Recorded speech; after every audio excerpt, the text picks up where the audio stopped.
Football is so much more than a single season. It's something you look forward to 365 days of the year. Just like Nationwide is so much more than a great insurance company. They're one of America's largest financial services companies, too. For your insurance and financial needs, Nationwide is on your side. Nationwide Investment Services Corporation, member FINRA, Columbus, Ohio. Avoiding your unfinished home projects because you're not sure where to start? Thumbtack knows homes, so you don't have to. Don't know the difference between matte paint finish and satin? Or what that clunking sound from your dryer is? With Thumbtack, you don't have to be a home pro. You just have to hire one. You can hire top-rated pros, see price estimates, and read reviews, all on the app. Download today. Come to DSW for the shoes, stay for the fun. Because let's be honest, if shoe shopping isn't fun, are you even doing it right? So go ahead, try something new. Try something different. Good different. Try something that feels like you. You know, the real you. And then definitely brag about it later. Because at DSW, you've got unlimited freedom to play. With sneakers, boots, and everything in between for every style, mood, and occasion, you'll definitely find shoes that get you at prices that get your budget. DSW. Let us surprise you. Looking for these better days.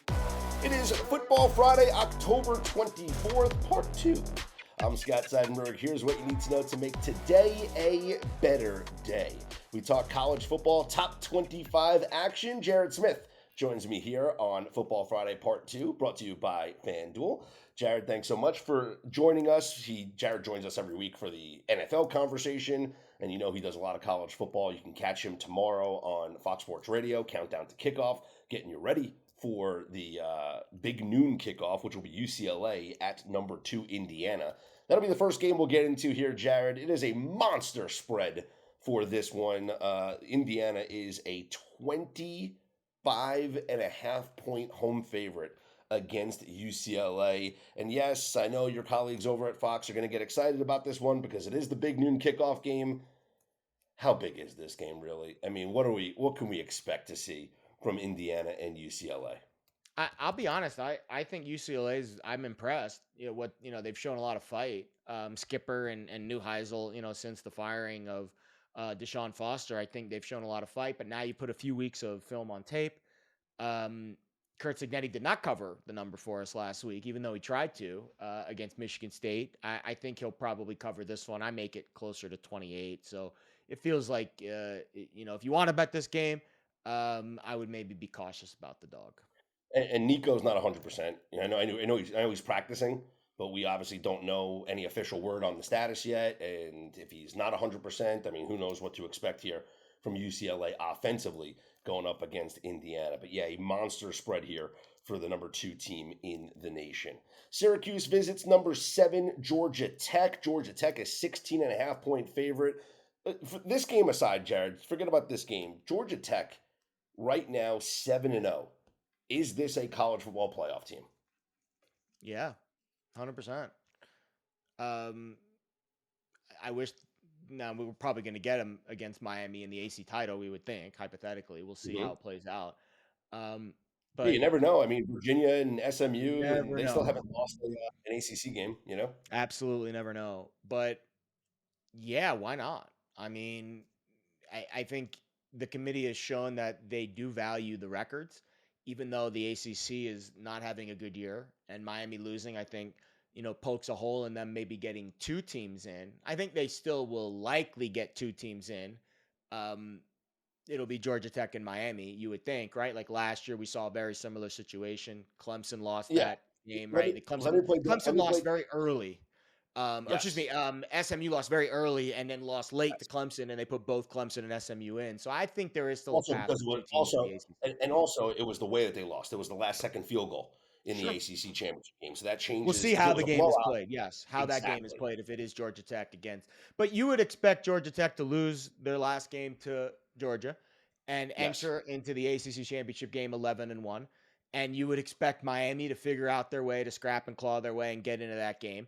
And if that's the case, if Miami blows out Georgia Tech, maybe they don't put Tech in. But if that game's close, I think both, 11-1 Miami, 11-1 Georgia Tech. I think they kind of remove the conference championship game as a result that really impacts the college football playoff race, and they put both teams in just like they did last year. You see, that to me, as I was going to play devil's advocate, that is my scenario that can keep Georgia Tech out. Is if they get blown out by Georgia and then they get blown out in the ACC championship game. And then remember, the committee oftentimes remembers what have you done for me lately.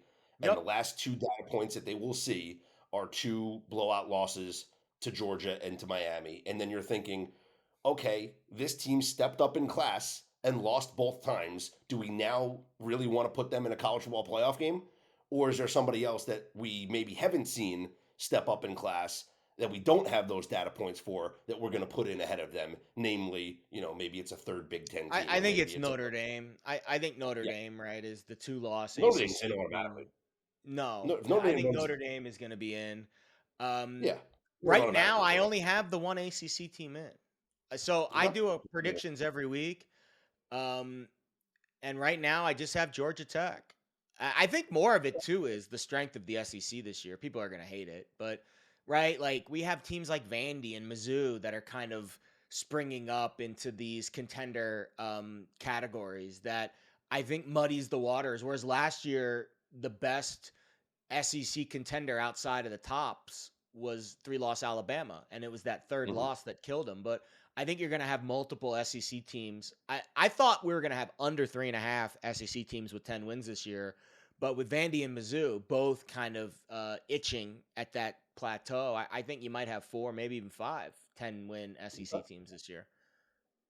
Well, let's jump right into the SEC here. A big game. Number 8, Ole Miss is at number 13, Oklahoma. Currently up on FanDuel right now. Oklahoma, a 5.5-point favorite. Jared, Oklahoma is one of my best bets of the week here. This defense is legit. This is the best defense in college football. Number 1 in yards per play allowed. Number 1 in tackles for loss. Number 1 in sacks. Number 1 in defensive havoc. Number 2 in opponents' points per play. Number 3 in third down conversion percentage. And something that you noticed last week with Ole Miss is the way that they play. They score so quickly that their defense doesn't get any time to rest. And so every time they scored against Georgia, and you're like, hey, they got this game, it's right. Their defense had to go right back on the field very quickly, and they couldn't come up with a stop. And John Mateer, as bad as he looked against Texas, that was a game that they shouldn't have rushed him back for. He looked much better and more comfortable last week. This Oklahoma offense should be able to score against a tired Ole Miss defense, and the defensive ability for Oklahoma to shut down everybody is really going to show up here. They have the edge, I think, everywhere. We haven't really seen Trinidad and Chad Bliss in many road opportunities. We saw it last week, but this is a spot here for me to back Oklahoma at home. I would agree with you 100%. I think when you look at Oklahoma's defense, that's really the key here. It's kind of an even matchup. I mean, don't get me wrong. Lane Kiffin's a genius. He's going to pull some rabbits out of his hat in this game. And Trinidad Chambliss doesn't look like he's afraid of the moment. But I think the Georgia defense is still kind of learning how to play and play as one, whereas Oklahoma knows how to play as one right now. And this is one of those situations where I would rather be a little bit early on getting back on the Mateer train than late, right? Because if we're late, we're not going to get any value. The week to bet on Oklahoma is the week that you think John Mateer is going to return to Mateer status. This is kind like we saw inklings of it, but last week their real run game was actually really like their actual run game with Mateer's legs, but mostly their actual tailbacks. They had this freshman Blaylock emerge.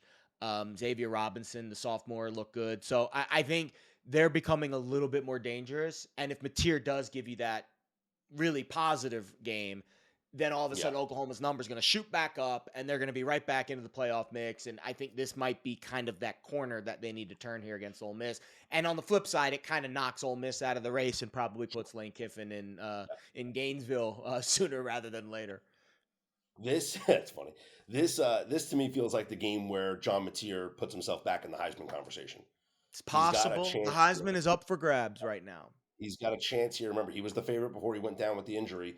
He's got a chance here against this defense to put up a big number, nationally televised game here on ABC. I don't think he can win it, though. He can put himself back into the conversation, but I think when you effectively only play 10 games, I think it's really tough to win the Heisman. I do. All right. This is also a system play. Talked about this a little bit last week, but we have a top 25 matchup where the lower ranked home team is the favorite. Since 2021, after 2-0 last week with Georgia and Vanderbilt covering, 28-11 ATS. Jared, we're on 13 straight ATS winners. Favored by more than a 13 field goal, straight. too. Not just favored. Favored by more than a field goal. Yep. I'd be 13 interested what straight those ATS. what the ATS numbers were when they're favored by more than a field goal. So a significant favorite. I bet they're Yeah. better. All you gotta know is that you're at 13 straight ATS wins, which mean 13 straight up wins, which means Yeah. so you're rocking and rolling here with these home favorites in these matchups. Let's move on to another system play for me. Number 11 BYU is at Iowa State, and Iowa State is a 2.5-point favorite. I had to look this up, Jared, because first off, BYU has burned me like every week, and I don't know how they keep doing this. Like how many times is BYU going to get away with this? They got beat in the stats last week against Utah and won. They came back from 10 points down in the fourth quarter to beat Arizona in double overtime, and if not for a holding penalty on an Arizona rushing touchdown, Arizona That was a wins rough that game. beat. I was on Arizona, too. That was a rough beat. So was I. I was begging Sataki to go for two. Yeah. And then the week before that, they tried to give the game away against Colorado, but Salter threw an interception late, so they stole that game. There's 6 undefeated teams left in college football. BYU has the 61st ranked strength of schedule. And, I mean, here's the system. If you go back to 1989, that's when the database started, Jared, and you have a 7-0 team or better that is an underdog on the road against an unranked team. Unranked. Think about this. How is a 7-0 team? How is a 7-0 team an underdog to an unranked team? Because the 7-0 team hasn't played anybody. That's why. Those unranked home favorites, Jared, 24-6 straight up, 21-9 against the spread. And since the 1989. spread's really irrelevant here, right? Less than a field Mhm. goal. Mhm. I mean, listen, guys, I haven't watched. The only time I watched BYU this year is when I was watching them steal money away from me last Saturday night against Arizona. I haven't watched them much this year. They have a dude playing quarterback with a 4. You know, He wears number 47. Come on. crazy. As a former quarterback, it's blasphemy. It's blasphemy. It's like and he Jared goes to Lorenzen wearing number 22. Yeah, he goes to at least Lorenzen was so big you could make the argument that he couldn't fit into one of the smaller New Jersey sizes.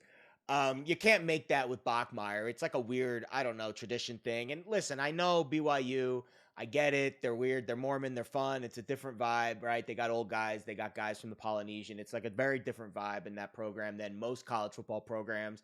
So maybe they're a little more physically, mentally older, wiser, stronger, but they haven't played anyone. And they're just not very sexy of a team. So when the market's telling you should fade them, probably should listen to the market. Market's probably smarter than you. That's what the market's telling us who the right side is in this one.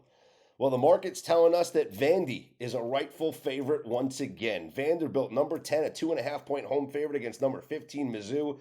51 straight games, Jared. Vanderbilt was an SEC underdog. That streak was snapped last week when they were a favorite and they won.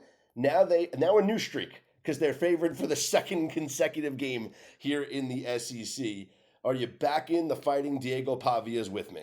No, I can't do it. Okay, why? I think we walked the tightrope last week. Good game. LSU, I think, is very questionable at the linebacker position and with their scheme in the front. And I think Vandy, who uses a lot of eye candy, I think can kind of confuse you. And you're going to see that a lot with A&M this week. And I think that's why A&M probably beats LSU. But Missouri front seven's legit, man. It might be the best front seven in college football. Like, they got dudes. And so I think they faced some really good quarterbacks this year. Jalen Daniels, Jackson Arnold, Lenore Sellers, guys who can run, guys who are big, strong, powerful runners. That's not Pavia. I think Pavia does better when he is a little bit more, can kind of out-savvy the defense. I don't think you're going to out-savvy or out-fox Mizzou's defense. They shoved it up Bama's dick. I mean, they really did. Like, that was, honestly, they shoved it down Bama's throats, and it was Ty Simpson bailing them out on third downs and on fourth downs that really won him that game. I think Mizzou's a lot tougher, and maybe it's because we don't fully trust Pabula yet on the road. That's fair. But Mizzou's defense, man, I think they're going to shut Vandy's offense down in this game. I do. Yeah, the one thing that you can say is Vanderbilt doesn't give up a lot of sacks, and that's because Pavia is so hard to bring down. We saw those plays that he made eluding the pass rush last week. They don't do a lot of back. They don't do also a lot of traditional pocket pass. Like, it's not something. They'll maybe pocket pass 10, 15 times a day. So there's not a lot of opportunities to sack. And they run a lot of QB power, QB draw, a lot of quick passing game stuff. They're a little more explosive this year, but he's not a quarterback that really you can sack too often. AI agents are everywhere, automating tasks and making decisions at machine speed. But agents make mistakes. Just one rogue agent can do big damage before you even notice. Rubrik Agent Cloud is the only platform that helps you monitor agents, set guardrails, and rewind mistakes, so you can unleash agents, not risk. Accelerate your AI transformation at Rubrik.com. That's RUBRIK.com. Let's move on to Washington, a home favorite here, 3.5-point favorite over number 23 Illinois. Are you laying it with the Huskies? Absolutely. I mean, this was the whole reason that I bet Washington's team total over before the season started at 7.5 was because they had Illinois on their schedule at home, and I was down on Illinois. And the market was giving, Illinois that game, at least in the pre-market, right, in the preseason, when they were pricing these win totals out. And I just didn't buy Illinois. So I'm like, I think Washington's going to win that game. Now that it's north of a field goal, right? Washington's been a little better than we expected. Illinois is kind of given a couple back. I think I wouldn't bet Washington at over 3, but I think Washington wins this game.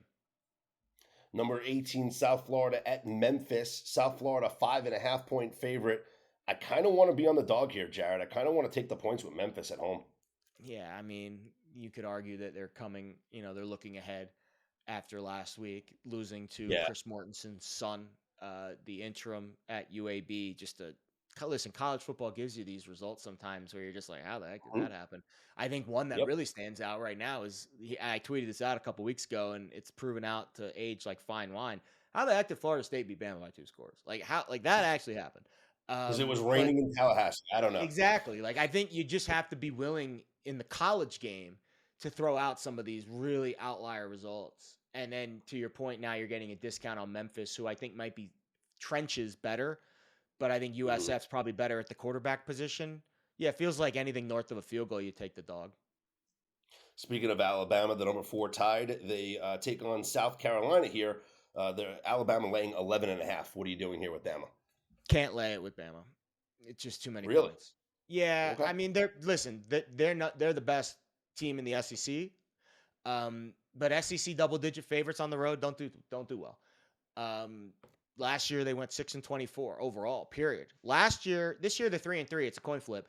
But last year, SEC double-digit favorites, home and road, 6-24 against the spread. It's tough to win with margin in this conference. This is a conference that tends to be a pretty tight-knit group. Now that being said, you have a lot of issues with South Carolina.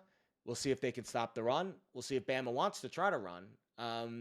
But I would say this probably lands right around the number.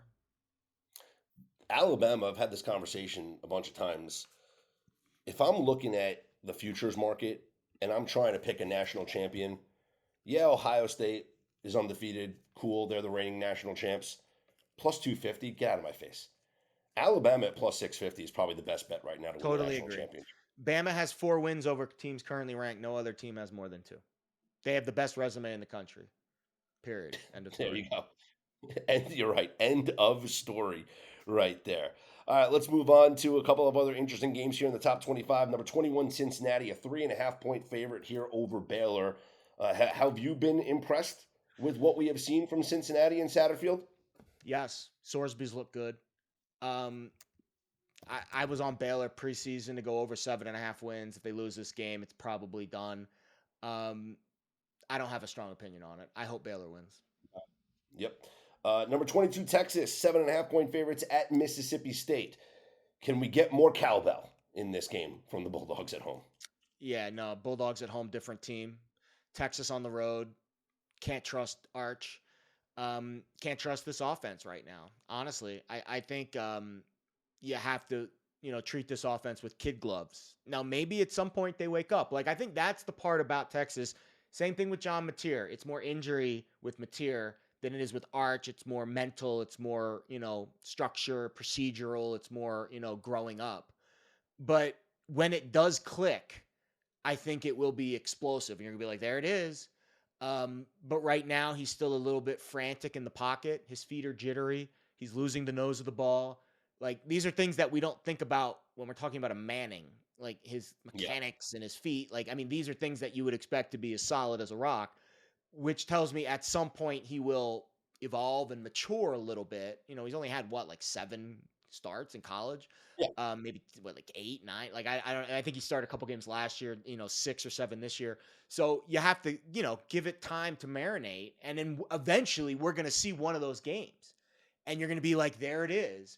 And then the number's going to move and you're going to be late to the party the next week. So you have to be willing, if you want to bet on a team like Texas and you're calling the Arch rebirth, you have to be willing to take a little risk and bet on a week coming off of very average against Kentucky. Very fortunate to get past that game with a dub. Although, to be fair to Mark Stoops, he's like an elite cover machine when he's a double-digit dog in the SEC. But yeah, like I don't really love what I've seen from Mississippi State. Like, they had that really nice start, but they can't beat conference teams. Their defense is a disaster. Like, at some point, Arch will wake up. Maybe it's this week. Couple of things. Last week was an incredible spot to fade Texas. 100%. In their last 7 games after the Red River rivalry, they are now 0-6-1 against the spread. It is a major letdown for them after playing Oklahoma. I think this is a week, now that they've had an extra week, this is a week where they bounce back. So it's Texas or pass for me.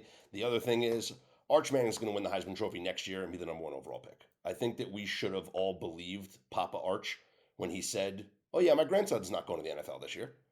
Like, what did he know? Is he like Biff Tannen? Did he have like an almanac to know that Arch was going to struggle this year?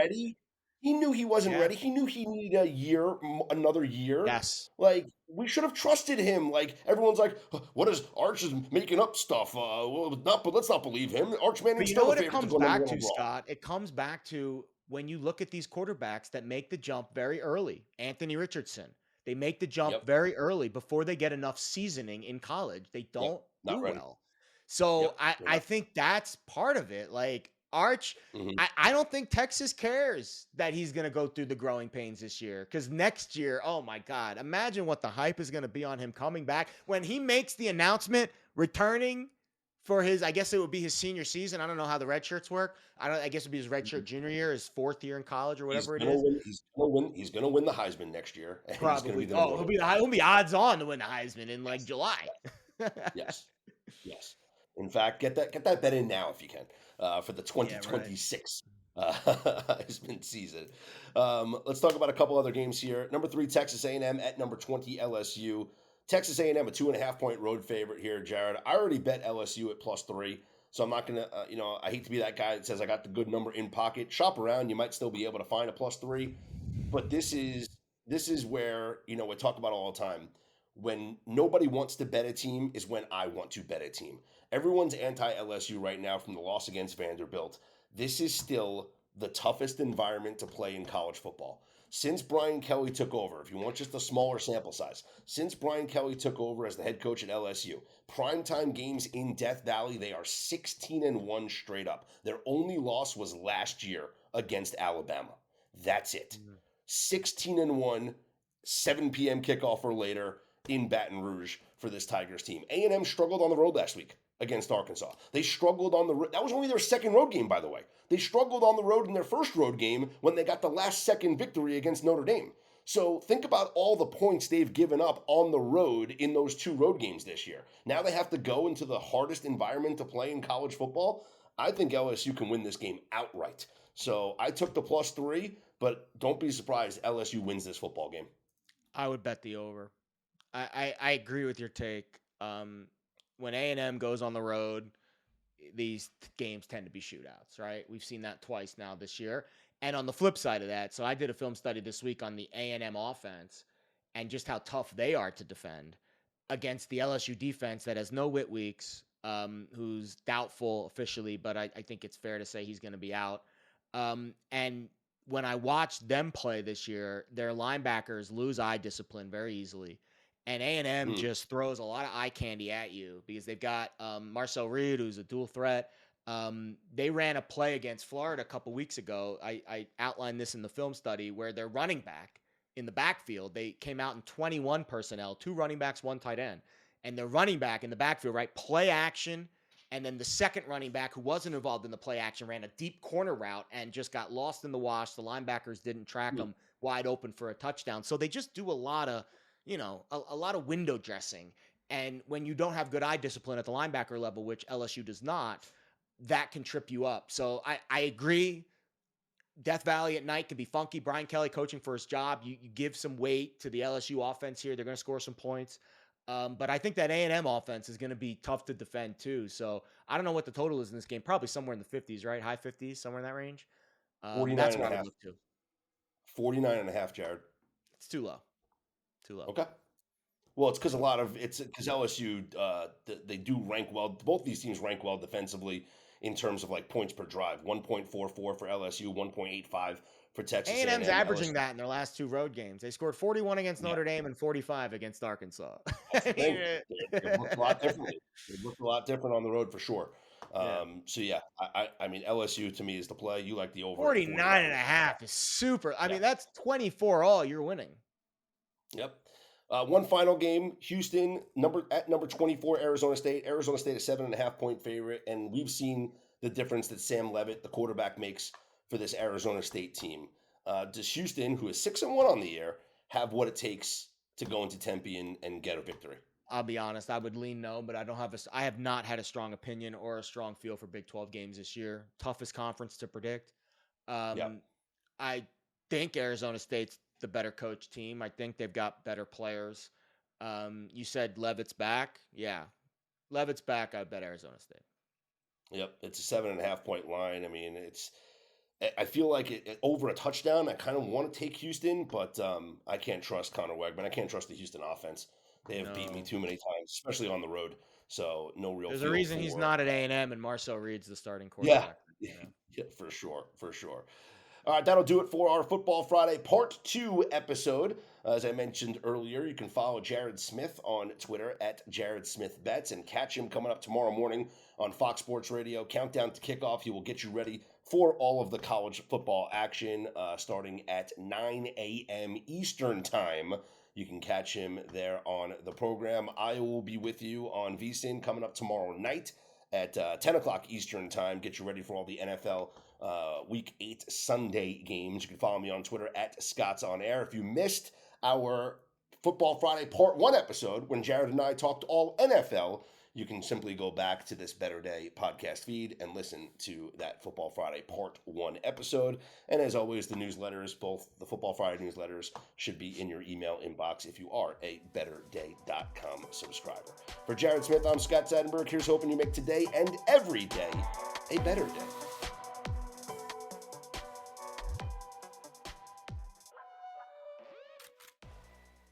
AI agents are everywhere, automating tasks and making decisions at machine speed.